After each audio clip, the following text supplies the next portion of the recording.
Assalamualaikum warahmatullahi wabarakatuh. Pada pertemuan ke-11 ini kita masih membahas tentang bab pemilihan model terbaik.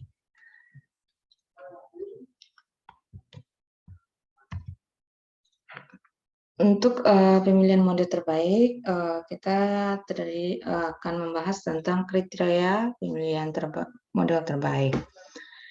Jadi, untuk melihat model-model terbaik, ada beberapa kriteria yang harus kita lihat, itu berdasarkan nilai-nilai. Pertama, R kuadrat atau koefisien determinansinya. Kedua, S kuadrat, ya. S kuadrat itu nilai varian dari regresinya. Ketiga, R kuadrat adjusted. Kemudian keempat, nilai fresh. Yang kelima, nilai CP Mollow dan lain-lain. Jadi ada banyak kriteria yang ada yang bisa digunakan untuk pemilihan model terbaik. Gimana nanti semua yang akan kita bahas adalah sampai CP Mollow, ya, CP Mollow. Jadi kita membandingkan ke semua nilai, kemudian kita melihat mana model yang terbaik berdasarkan kriteria tersebut. Pertama, berdasarkan koefisien determinasi. Koefisien determinasi ini kita lihat pada pertemuan ke-5 dan ke-6, itu bahwa R kuadrat ini kita hitung dengan jika JKR atau jika regresi bagi dengan JK total. Itu adik-adik bisa lihat di pertemuan ke-5 dan ke-6 membahas tentang R kuadrat ini. Gimana rumusnya ini, ya? Sigma YI topi dikurang Y bar dikuadratkan. Gimana ini YI topi ini adalah beda dengan Y besar, ya. Jadi ini Y kecil. Bahwa Y kecil ini adalah nilai Y besarnya dikurangi rata-ratanya. Ini merupakan ukuran kesesuaian model dengan data. Jadi kita lihat dari nilai determinasinya, semakin tinggi nilai koefisien determinasinya, maka model semakin baik. Jadi nanti kita memilih model dari nilai koefisien determinasi yang terbesar. Yang kedua adalah simpangan baku galat atau error, ya. Yang kita simbolkan dengan S kuadrat. Pada rumusan ini kita menggunakan simbol KTS akan sama dengan JKS per N kurang P kurang 1. Pada pertemuan 6 itu KTS ini adalah disimbolkan dengan RJK residual. Kemudian JKS ini adalah artinya JK residual. Ini sama nih, ya. Jadi simbolnya sama, artinya sama, atau perhitungannya sama. Jadi pada pertemuan 6 ini istilahnya. Jadi kalau berdasarkan simpangan baku galat, itu semakin kecil S kuadrat, semakin baik model. Jadi kita lihat model terbaik itu dengan S kuadratnya yang terkecil. Kemudian yang ketiga, koefisien determinasi adjusted atau yang disesuaikan. Itu koefisien determinasi yang disesuaikan ini mengatasi kelemahan koefisien determinasi biasa, ya. Jadi rumusannya adalah yang ini. Kalau koefisien determinasi biasa ini, sedangkan yang adjusted ini. Jadi nanti dibagi terhadap ini, ya. N kurang P per 1 untuk JKS-nya, JKT-nya dibagi dengan N-1. Semakin tinggi R kuadrat, semakin baik model. Model sama dengan model terbaik dipilih dengan kriteria R kuadrat. Jadi semakin tinggi adjusted-nya, maka semakin baik model yang telah kita buat. Contohnya, Misalnya gini, kita punyai 4 variabel X1, X2, X3, X4, di mana ini berdasarkan kadar kimianya. Sedangkan Y adalah panas per gram, yaitu semen. Ini contoh datanya ya. Ini ada 4 variabel. Kita mau memilih model mana yang terbaik, ya. Jadi kita buat modelnya satu-satu, kita hitung determinan nilai determinasinya, kemudian nilai S kuadratnya dan nilai R kuadrat adjusted-nya menggunakan rumus sebelumnya. Jadi misalnya kita memodelkan Y terhadap X1, cuman kita pakai satu variabel saja, yaitu X1. Kita boleh R kuadratnya 53,4, S kuadratnya 115,1, dan R kuadrat adjusted-nya adalah 49,2. Begitu juga jika kita menggunakan modelnya itu variabel X2 saja untuk memodelkan Y, maka ini nilainya. Sedangkan ini X1, X2 ini berarti dua variabel yang kita gunakan, yaitu variabel X1 dan X2 memodelkan Y. Ini X1 dan X4, begitu seterusnya. Dan ini 3 variabel, X1, X2, X3 yang kita modelkan untuk Y. Sedangkan yang terakhir ini yang menggunakan keempat variabel untuk memodelkan variabel Y-nya. Kita hitung ini masing-masing R kuadratnya. Jadi proses untuk analisis regresi itu kita akan memilih jika variabel X-nya lebih banyak, ya, lebih besar dari 1, maka kita harus melakukan pemilihan model yang terbaik, ya.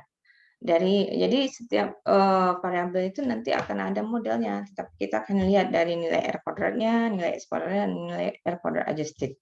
Kita lihat, kalau untuk R kuadrat, kita pilih nilai R kuadratnya yang terbesar.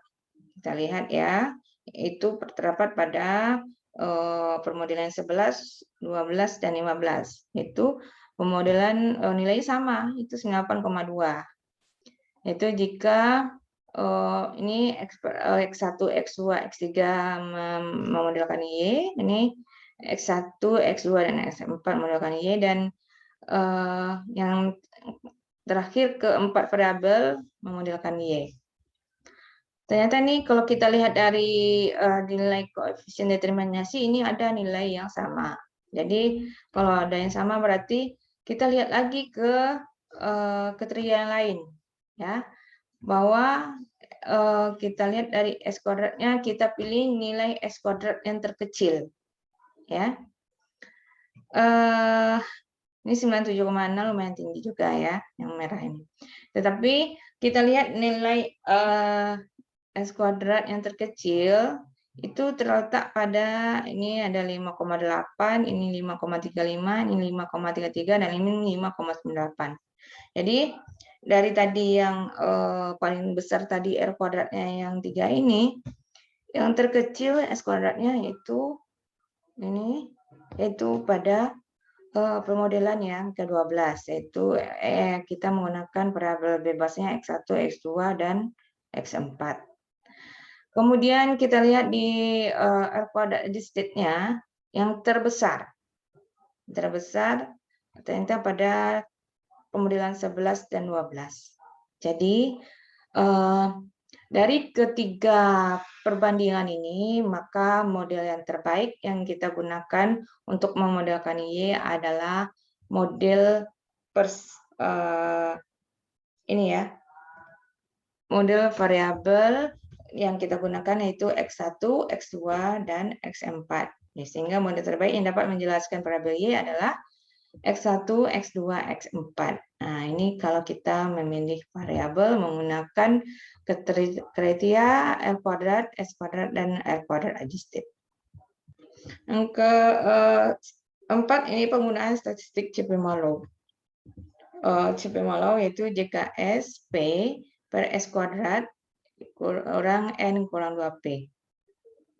Jadi jumlah kuadrat sisaan dari model yang mengandung P parameter, dan P adalah banyak parameter regresinya. Kemudian S kuadrat dugaan ragam galat atau S kuadrat yang sebelumnya kita cari, ya. Maka nanti CP Marlowe ini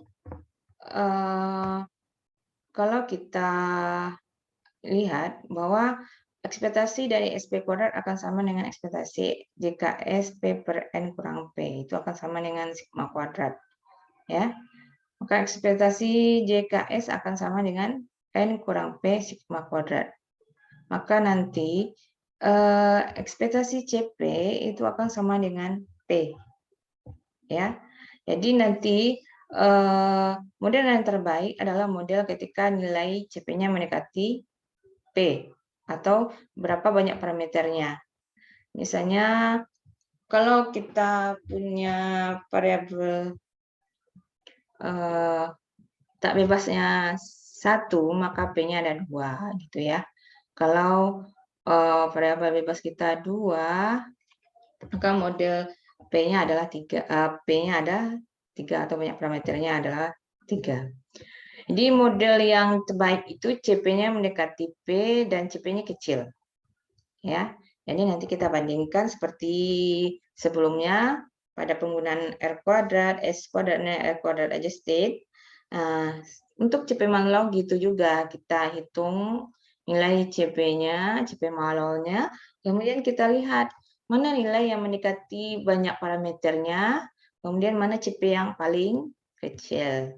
Nah, ini hasilnya, contoh perhitungannya. Dari 15 modelnya ya. Kalau X1 itu parameternya 2. Kalau X2 nanti modelnya 2. Kalau X-nya ini 2 berarti model P-nya 3. Kalau pemodelannya 3, CP-nya P-nya 4. Itu juga ketika X-nya 4, P-nya 5. Ya. Tadi ini kita lihat S kuadrat, ini JKS-nya, ini CP-nya ya. Kita lihat CP ya, CP yang nilainya terkecil, tetapi dia lebih ke mendekati ke nilai ini nilai P-nya ya, mendekati ke nilai P-nya. Dari pertemuan ini dari contoh sebelumnya bahwa kita lihat yang terbaik itu adalah pada model 12 ya, yang terbaik di mana R kuadratnya paling tinggi sama kemudian S kuadratnya kecil ya. Maka kita lihat ya kita lihat di sini bahwa 3,07 ya. 3,07 ini juga sama 3,07 ya. Sama ya, CP-nya sama. Ini ada CP-nya 2,41, tetapi pada S kuadratnya ini masih besar dibandingkan pada model 12, maka kita menggunakan yang ini. Kemudian ini juga yang mendekati ke P-nya yaitu 4. Ini 2,4 juga mendekati ke 3 ya. Cuman kita lihat bahwa kalau kita lihat dari S kuadratnya maka ini. Jadi kita bandingkan ke semuanya ya. Ke semuanya bahwa nanti kita peroleh CP-nya adalah 3,07. Jadi model yang X1, X2, X4 sebagai variabel tak bebasnya memodelkan Y itu adalah model yang terbaik untuk data tersebut. Jadi kita melihat tidak hanya satu saja, ya. Kalau satu saja, pasti kita akan memilih model yang kelima yang terbaik, ya. Tapi kita melihat juga dari R kuadratnya, kita lihat juga dari ininya ya, R kuadrat adjusted-nya, kita lihat dari S kuadratnya, dan juga kita lihat dari apa ya, signifikan parameternya. Jadi signifikan parameter itu sudah kita pelajari sebelumnya ya pada pertemuan ini ya kelima ke-6, pertemuan kelima ke-6 melihat parameter mana yang terbaik. Selain itu kita juga melihat dari sini. Jadi untuk analisis regresi ini lumayan komplit ya. Tidak hanya dari satu saja, tapi kita lihat juga dari kemungkinan-kemungkinan yang lainnya. Inilah materi tentang kriteria pemodelan ya, memilih variabel mana yang paling baik digunakan untuk memodelkan variabel Y, mana walaupun datanya sebenarnya ini ada 4, ternyata model yang ke-12-nya yang lebih cocok atau yang lebih tepat untuk memodelkan Y, di mana nanti dianggap bahwa dia mempunyai nilai R kuadrat yang besar, kemudian X kuadrat yang kecil, dan CP-nya yang kecil, dan CP yang mendekati ke parameter, nilai parameternya. Jika ada pertanyaan untuk materi ini, silakan ditanyakan lewat WA group ya. Kalau tidak ada, saya sudahi materi hari ini. Assalamualaikum warahmatullahi wabarakatuh.